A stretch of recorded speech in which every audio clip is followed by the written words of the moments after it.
Hey guys, welcome back to another episode of How to Rip. In today's episode, we're going to do things a little bit differently.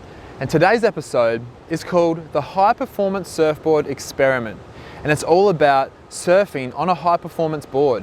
What does it actually mean? Does it mean that an everyday surfer can surf a high performance board and therefore surf at a high performance level? It's a question that I'm curious about and I want to look into a little bit more. And guys, if you like these tutorials that I make, please jump over to my other YouTube channel, The Surfer's Journey, for more. But for now, let's get into today's video.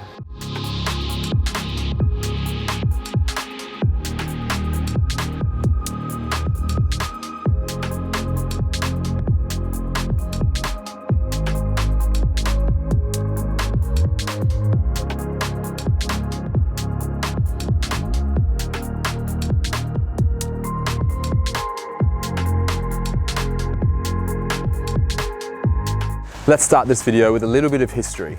So about 15 years ago, I was solely dedicated to surfing high performance shortboards, much like this one. It's only because back then that's all I really knew and everybody else was who I was competing against. But now, these boards, the high performance fish, if you want to call it that, or the hybrid, well, they have taken off in popularity.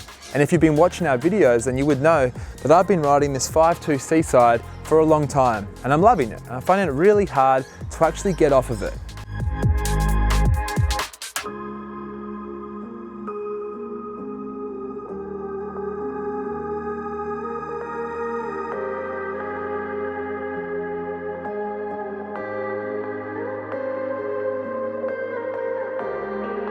So making the transition to a smaller fishy board like this happened gradually for me. About 10 years ago, I'd given up surfing the high performance shortboard. I decided to step down to a small wave groveler, and that was around 5'8". And then as a little bit of time passed, a few boards came out, the Channel Island Pod, and that was about 5'2". And I started surfing that and I really enjoyed it. Mainly because that really suited the kind of waves that I surfed a lot back then. Smaller, fatter waves. And now I just haven't got off it. Over time I've tried lots of smaller fishy boards and now I'm on this, the 5.2 Seaside, which I'm loving.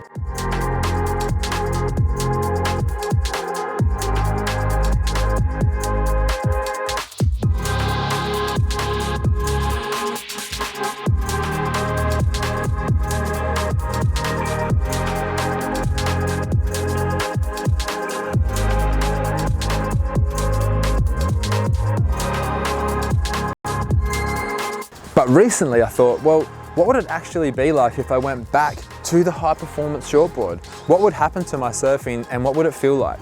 And that's where the motivation came to make this video, to see what would actually happen when an everyday surfer jumps on a high performance shortboard. Would it be easy? What would the transition be like? And would it be beneficial?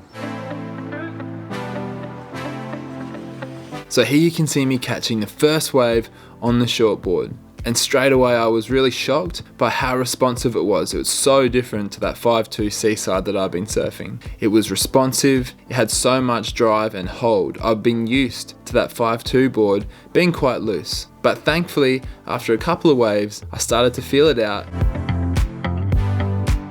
Before I talk a little bit more about the design differences between this board and that board, what I want to say is that hearing things like more rocker, more thickness, more width, what do those things even mean? Well, I just want to talk about how it felt for me. I know how the Seaside feels, and I want to spend some time working out how the Fever feels, and then let you guys know how it feels under feet. I feel like that makes more sense and is easier to understand.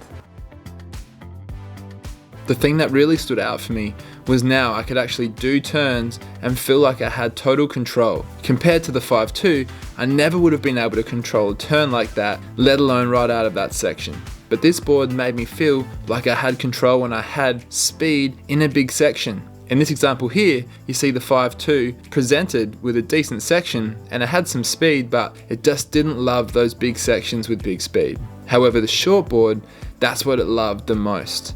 And I felt like surfing with commitment was the only way to actually surf this board well. Anytime you kind of backed off or hesitated, the board would make you pay for it. So having a board that was made to harness and control speed meant that it wouldn't go as well in waves like this.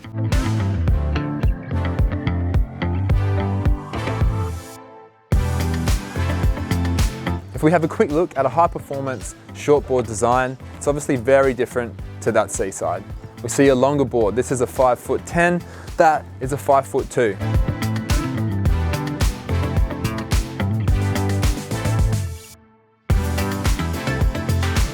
Other than the length, a few other differences are that this board is thinner in the rails and it's also thinner in its width. There's more rocker in this board, so if you look at it like that, you can see there's a lot more flick in the board.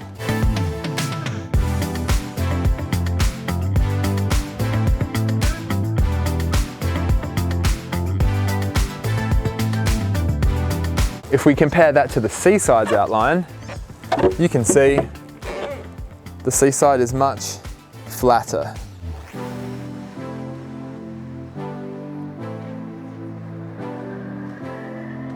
But the intended purpose of this board is to fit into those smaller, fatter waves, to make those conditions fun, to have that board generate speed for you without you having to try as hard.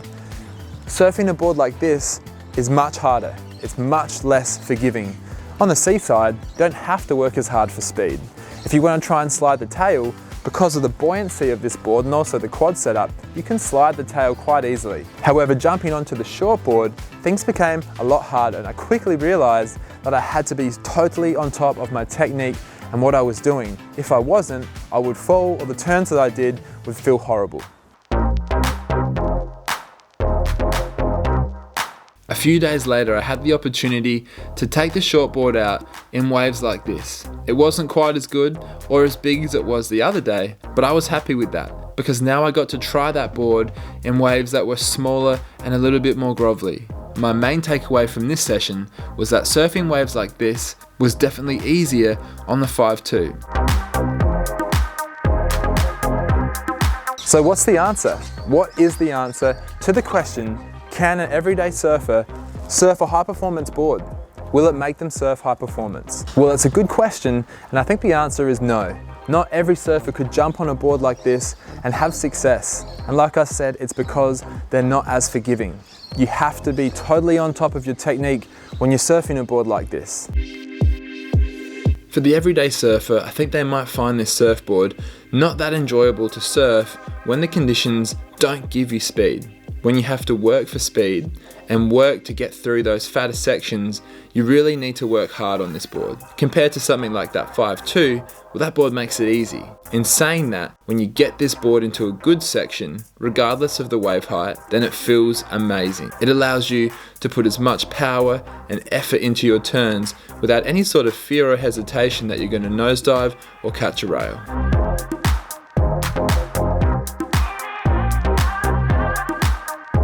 However, if you're willing to dedicate the time to getting on top of your technique and adjusting to surfing a high performance board, I think the benefits are huge. It allows you to turn so much harder.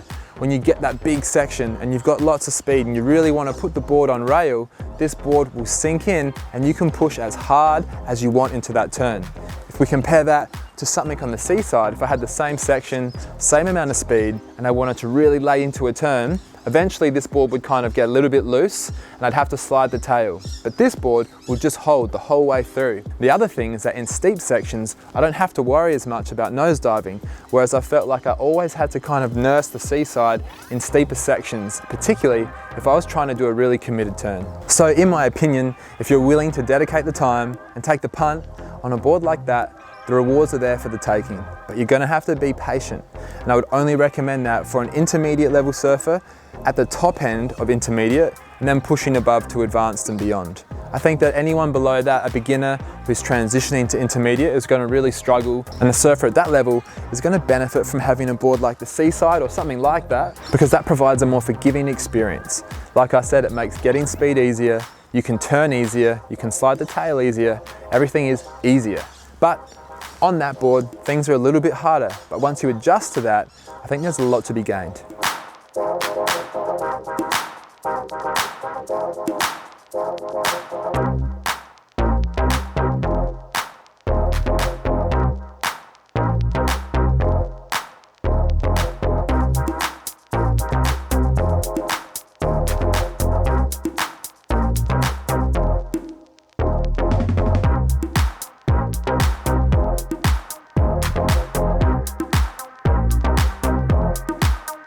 Guys, thanks for watching the video today.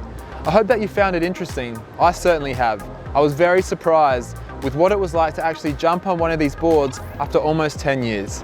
But I'm happy I did, and I'm gonna stick it out, so stay tuned for more footage and updates on how that goes. Remember to like the video, subscribe to our channel, and comment below to let us know what other videos you'd like to see. Thanks guys.